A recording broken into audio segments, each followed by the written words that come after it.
이제 1절, 2절 보겠습니다. 마음으로 우리를 영접하라. 우리는 아무에게도 불의를 행하지 않고 아무에게도 해롭게 하지 않고 아무에게도 속여 빼앗은 일이 없노라. 마음으로 영접하다. 영접하다라는 말의 이 헬라어의 원뜻 가운데는 내 마음의 공간에 들여온다라는 그런 뜻입니다. 이게 영접한다라는 것은 내 마음에 받아들여 내 마음에 머물게 한다라는 뜻입니다. 영접한다. 손님이 들어왔을 때 손님을 내 집안에 모시는 걸 영접이라고 얘기하는 것처럼 내 마음 구석에 온전히 이렇게 받아들여 나의 마음을 비우고 그 자리에 상대를 받아들이는 것, 그래 마음에 두는 것, 이것을 영접이다라는 겁니다. 이 영접은 마음에 두는 것이기 때문에 이 마음에 있다라는 건 무슨 얘기냐니까 우리는 내 마음에 당신이 있어. 늘 내 마음속에 당신 생각을 하고 있어. 이런 이야기를 하지 않습니까? 그러니까 늘 내 안에 머물러 있다라는 그런 뜻입니다. 따라서 우리는 이 말 그대로 하면 사도 바울은 고린도 교인들뿐만 아니라 마음으로 우리를 영접하라라고 명령합니다. 그러니까 성도들에게 우리 주의 사역을 하는 모든 사람들을 마음속 가운데 받아들이라라는 그런 의미로 말하는 겁니다. 그러니까 우리는 서로가 서로를 어떻게 해야 한다? 마음 가운데에 받아들이는 존재여야 한다. 그래서 마음이 있는 곳에 몸도 가는 것입니다. 우리의 마음이 하나님의 나라로 가득 차 있으면 우리의 몸도 하나님의 나라를 향하여 가는 것이죠. 마찬가지로 내 마음에 누군가를 가지고 있으면 그 사람을 향하여 가게끔 되어져 있습니다.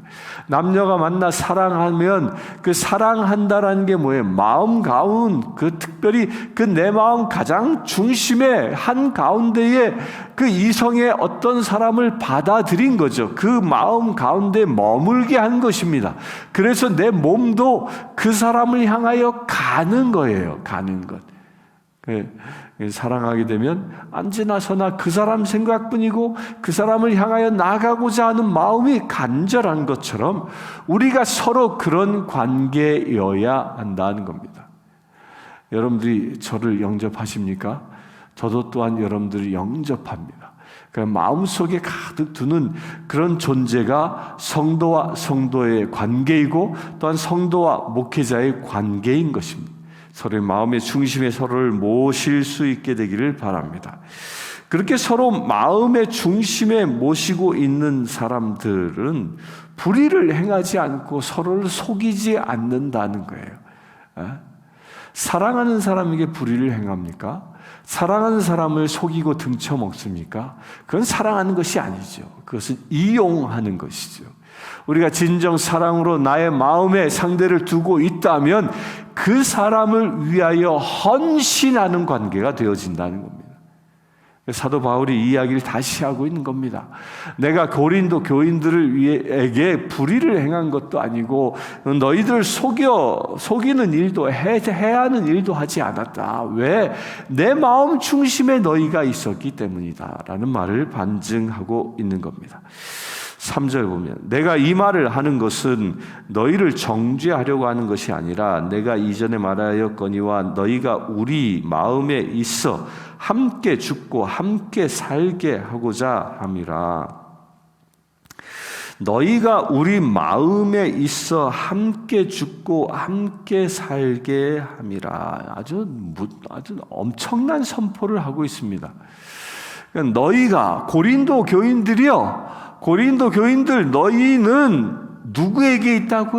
우리 곧 사도 바울과 바울의 그 전도단 일행 가운데에 그들의 마음 가운데 있어서 우리가 너희들과 함께 죽고 함께 사는 그런 같은 운명 공동체다라는 그런 대선포입니다. 저는 이 말씀을 묵상하면서 야, 우리 성신교회 모든 성도들, 특별히 이 시간 예배하는 여러분들과 함께 사는 건 정말 가능하겠다. 지금도 함께 살고 있으니까. 근데 한 가지 질문이, 함께 죽을 수 있을까? 여기선 많은 여러 가지 생각들이 겹쳐집니다. 내가 은퇴하게 되면 함께 죽을 수 있을까? 또 딴 데로 가지 않을까? 여러 가지 생각들, 여러 가지 생각들이 영원히 함께 우리 성도들을 위하여 죽을 수 있을까? 이런 생각을 하게 됐습니다. 그런데 사도 바울은 여러 가지 고민과 생각 없이 그냥 나는 당신들과 함께 죽을 수 있는 사람입니다 라고 선포하고 있다는 겁니다. 저도 그렇게 선포합니다. 여러분들과 함께 살고 함께 죽는 그런 한 운명 공동체라는 것입니다. 우리는 우리 교회의 모든 성도들이 같은 배를 탄 공동체라고 얘기합니다. 그러니까 한 배를 탄 존재예요. 한 배를 탔기 때문에 이 배를 타는 순간부터 출발하여 목적지에 갈 때까지는 한 운명체라는 거예요. 살아도 함께 살고 죽어도 함께 죽는, 이 배가 만약에 파손한다 치면 함께 죽을 수밖에 없는 운명이고, 이 배가 잘 항해하여 목적지까지 도달하면 함께 사는 운명이라는 겁니다. 우리는 하나님의 나라를 향하여 나아가는 한 운명 공동체임을 믿으시길 축원합니다. 그래서 우리 성도들끼리도 서로 함께 살고 함께 죽는 그런 관계가 우리 성도들과의 관계이고 저와 여러분들과의 관계라는 것입니다. 이런 의식을 우리 분명히 하고 있어야 합니다. 따라서 우리가 함께 살고 함께 죽는 그런 하나의 한 생명 공동체라면, 이런 의식을 가지고 있다면 우리가 서로 온전히 하나 되어질 수밖에 없는 것이죠. 함께 죽고 함께 사는 사람들이 어떻게 서로 시기하고 질투하고 싸움하고 미워하고 원수 맺고 이런 일을 할 수 있겠습니까? 한 배를 타고 있는 사람들은 서로 의지하고 서로 사랑하고 서로 배려하고 서로 친절히 대하고 서로 용서하고 이런 관계를 가져야만 그 좁은 배 안에서 그 목적지까지, 하나님의 나라에 도달하는 하나님의 그 항구에 도달하기까지 행복한 여행을 할 수 있는 것이죠. 우린 그런 공동체임을 믿음으로 선포할 수 있게 되길 바랍니다. 가족 공동체도 마찬가지입니다. 함께 죽고 함께 사는 공동체. 교회가 함께 죽고 함께 사는 공동체. 더 나아가 우리가 기도하는 것처럼 이 내시빌 땅에 있는 모든 성도들은 함께 죽고 함께 사는 공동체. 이런 의식을 갖게 될 수 있게 되길 축원합니다.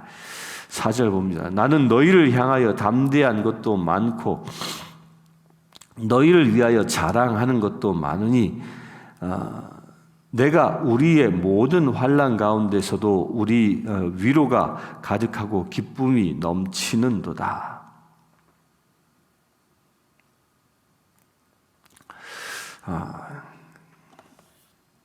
바울이 지금 마케도니아 지역을 여행하면서 많은 고난과 환난을 당했습니다. 매도 맞고 돌팔매질도 당하고 굶주리기도 하고 헐벗기도 하고 그런 고난을 당하고 있는데, 그런 고난 가운데서도 우리의 모든 환난 가운데서도 위로가 가득하고 기쁨이 넘치도다. 그 모든 고난과 환난을 이길 수 있는 그 위로와 기쁨이 어디에서 온다? 고린도 교회에서부터 온다는 겁니다. 고린도 교회가 문제도 많고 탈도 많지만 너희들이, 그 고린도 교인들, 당신들이 우리를 영접하고 우리와 더불어 한 마음으로 함께 죽고 함께 사는 그런 운명 공동체다라는 그 믿음이 내 안에 있기에 당신들을 향한 그 자랑과 그 담대함들이 이 모든 환난을 이길 수 있는 큰 위로가 된다는 겁니다. 그래서 우리가 발견할 수 있는 비밀 중에 하나가요, 위로는 하나님께로부터 받음과 동시에 우리 또한 하나님이 택한 사람들을 통해서도 위로를 받는 것입니다. 따라서 우리 성도들 간에 환난과 어려움과 역경들이 있습니까? 이 환난과 어려움과 역경이 있다면 같이 죽고 같이 살고자 하는 공동체된 우리들이 서로에게 위로자가 될 수 있어야 하는 겁니다. 우리 위로자 될 수 있게 되길 바랍니다. 그런데 사단은요, 우리가 위로자 되지 못하게 하고 뭐 하게 합니까? 고난과 환난을 누가 만나면 정죄자 되게 합니다. 이게 사단이 하는 일이에요. 거봐, 너 그럴 줄 알았어. 얼러리걸러리 하면서 손가락질하고 비방하게 하고 욕설하게 하고 정죄케 하는 건 사단이 하는 일이지만, 우리가 진정 서로 함께 살고 함께 죽는 그런 운명 공동체로 하나님에 의하여 성령의 감동대로 살아간다면 우리의 서로 간의 아픔과 슬픔과 역경과 고난을 당한 것을 보면 우리가 뭐하는 자가 된다? 그의 위로자가 된다는 것입니다. 우리는 서로의 위로자임을 믿음으로 선포할 수 있게 되길 축원합니다. 이 가족 공동체가 이 서로가 위로자 됐음의 가장 모범적인 공동체입니다. 이 가족은 이 아무리 가족이 나쁜 짓을 하고 못된 짓을 했다 할지라도 가족은 가족의 편이 되어야 하는 겁니다. 어미가 마치 자기 자식이 살인자가 되어 감옥에 갇혀 있어 세상에 많은 사람들이 내 자식을 살인자라고 손가락질하고 정죄하고 저는 죽일 놈이야 라고 욕한다 할지라도 그 어미는 감옥에 갇혀 있는 그 살인범 아들을 버릴 수 없는 것이죠. 그럼에도 불구하고 그 어미는 그 아들을 향하여 사랑한다 선포하는 겁니다. 용서한다 선포하는 겁니다. 내가 널 위하여 기도한다 선포하는 것이죠. 이게 가족이에요. 가족은 그래야 서로가 정죄하는 공동체가 아니라 서로를 위로하는 공동체인 것이죠. 부부지간에 금술이 좋은 부부들의 특징이 뭡니까? 남편은 아내를 위로하고 칭찬하고 아내는 남편을 위로하고 칭찬하는 것이죠. 서로의 허물을 보고 지적질하고 찔러대는 존재가 아니라 서로의 허물이 보이면 감싸주고 안아주고 보듬어주고 기름 부어 치유해주는 관계, 그리하여 위로해주고 용서해주고 격려해주는 관계, 이게 부부지간의 화목한 부부, 행복을 누릴 줄 아는 부부의 모습인 것처럼 우리 교회도 똑같은 것입니다. 제가 여러분들을 위로하고 여러분들이 저를 위로하고 성도와 성도끼리 서로가 위로할 수 있는 그런 존재 될 수 있게 되길 축원합니다. 그럴 때 무엇이 온다? 위로가 가득하고 기쁨이 넘친다는 거예요. 여러분들 가정이 기쁨이 넘쳐날 수 있게 되길 축원합니다.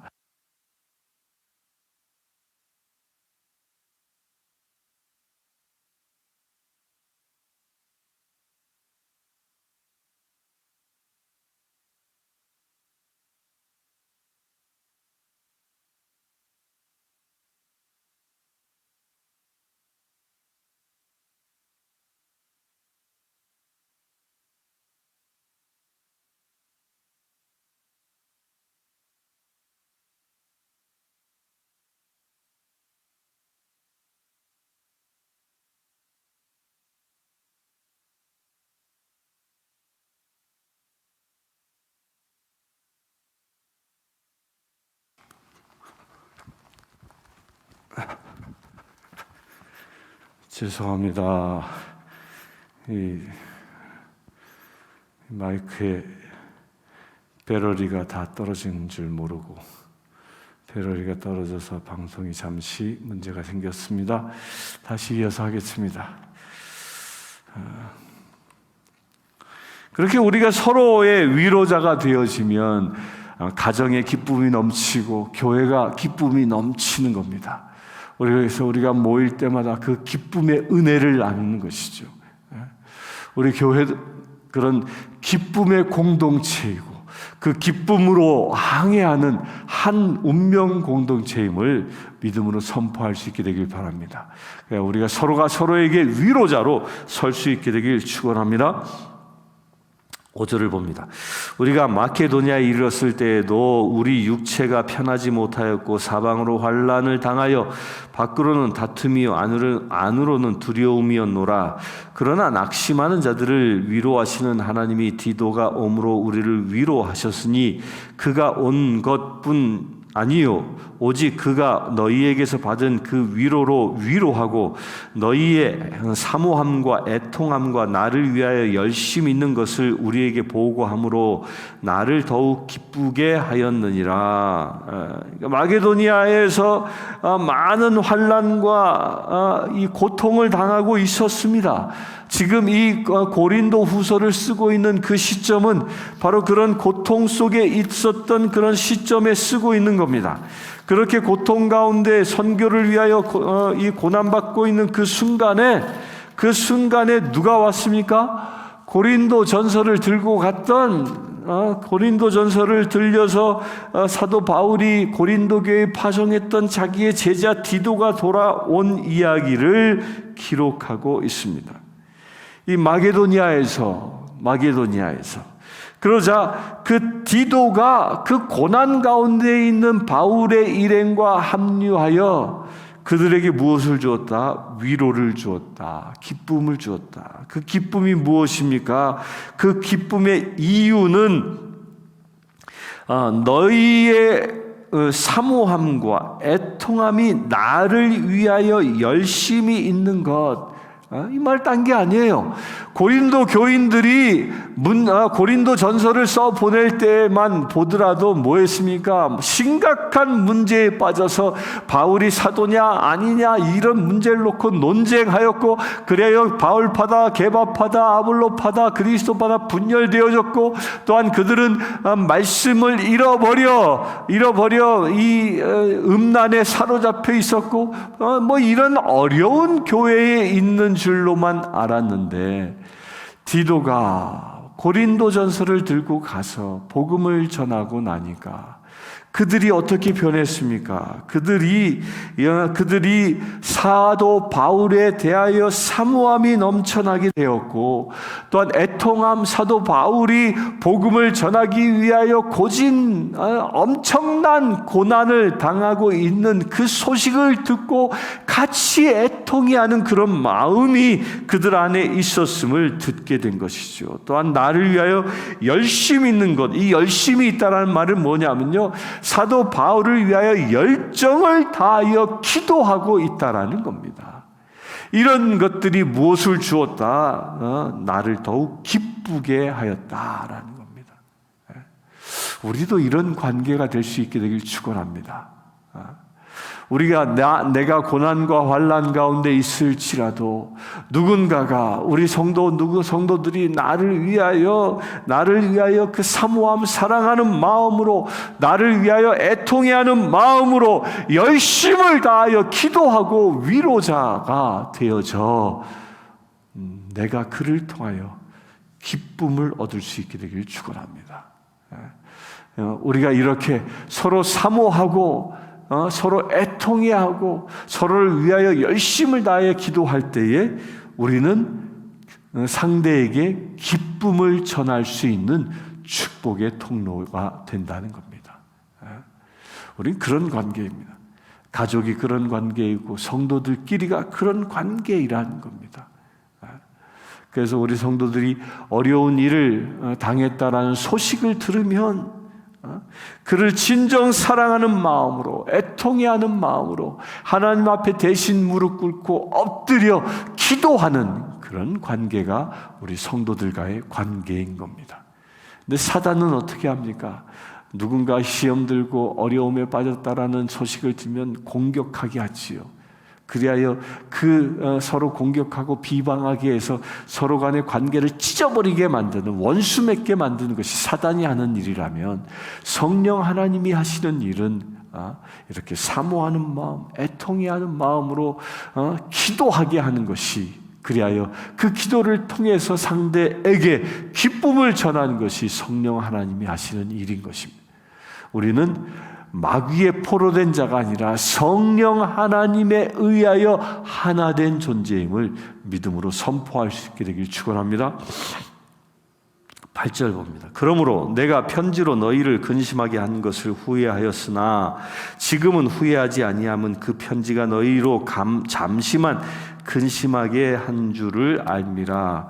내가 지금 기뻐함은 너희로 근심하게 한 까닭이 아니요 도리어 너희가 근심함으로 회개함에 이른 까닭이라. 너희가 하나님의 뜻대로 근심하게 된 것은 우리에게서 아무 해도 받지 않게 하려 함이라. 내 편지로 너희를 근심하게 한 것을 후회했다. 이 말은 뭔 얘기입니까? 사도 바울이 이 고린도 전서를 쓴 내용을 보면, 이게 이 고린도 전서의 이 전체적인 분위기는 상당히 바울이 흥분한 상태에서 말한 것을 받아 쓴 겁니다. 그러니까 바울이 고린도 교회의 그런 분열, 그런 패역한 짓들, 이런 것들을 듣고 흥분해요.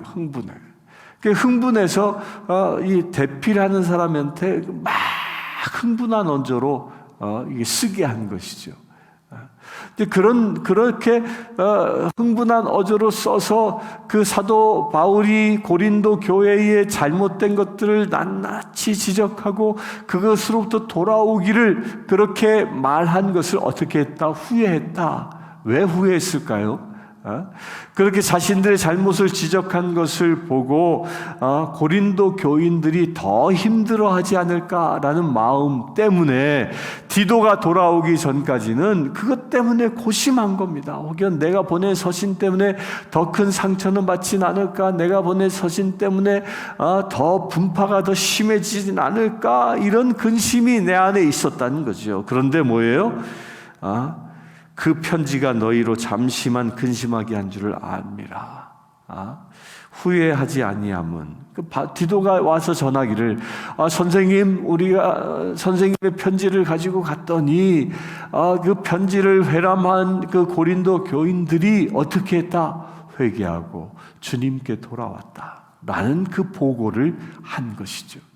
그래서 그 얘기를 하고 있는 겁니다. 너희가 잠시 근심하게 한 줄 압니다. 잠시 근심했다. 그리고 어떻게 했다? 돌아왔다라는 거죠. 여러분들, 고린도 전서처럼 혹여 누군가가 나의 죄상 때문에 그 죄상으로부터 벗어나기를 충고하고 그 벗어날 수 있는 길을 가르쳐주는 누군가가 있다면 그 소리에 귀를 기울일 수 있게 되길 바랍니다. 그 소리에 귀를 기울이고 그 소리에 귀를 기울여 다시 돌아올 수 있게 되길 축원합니다. 하나님께서 보내신 사람들이기 때문입니다. 만약에 사도 바울이 고린도 교회가 그렇게 패악에 있었을 때에 상처받을까 봐 그들의 그 잘못을 견책하고 그들이 바른 길로 갈 수 있도록 충고하지 않았더라면 아마도 고린도 교회는 더 악해졌을 것입니다. 그런데 담대히 성령의 감동으로 충고하였을 때에 그때 고린도 교인들이 마음을 열어 우리를 영접하듯이 사도 바울의 그 서신을 받아들이고 나니까 한동안은 근심이었죠. 그 충고를 받기가 쉽지 않았다라는 이야기입니다. 이 사람들은요, 머리가 크면 클수록, 나이가 들면 들수록 누군가가 나에게 충고하는 것을 받아들이기 굉장히 힘들어합니다. 왜? 자기의 자존심 때문에. 내가 너까지 한테 이런 얘기를 들어야 돼? 뭐 이런 자존심, 이런 것들 때문에 그 충고를 받아들이기는커녕 오히려 반발하는 경우가 많습니다. 뭐라고 하면 너나 잘해! 이러면서. 그런데 고린도 교인들은 그 사도 바울의 충고를 바울파뿐만 아니라 게바파도 아볼로파도 그리스도파도 그 충고를 받아들였다는 거예요. 그 받아들이기에는 쉽지 않았던 거죠. 그래서 근심했다라는 거예요. 그러나 받아들였다는 것입니다. 우리도 그렇게 될 수 있게 되길 축원합니다. 서로가 서로에게 충고를 은밀히 가서 하면, 그래서 예수님도 그러죠. 누군가 죄 가운데 있으면 몰래 두 사람이 가서 몰래 네가 가서 그 사람에게 이 잘못을 이야기해주고 바른 길로 인도하라. 그래도 그가 말을 듣지 아니하면 두세 사람을 더 데리고 가서 충고하고 인도하라.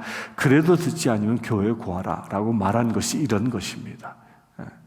그 충고가 누군가에게 나에게 언이 들어오면 그것을 근심 가운데 깊게 더 생각하고 받아들일 수 있는 저와 여러분들 되길 축원합니다.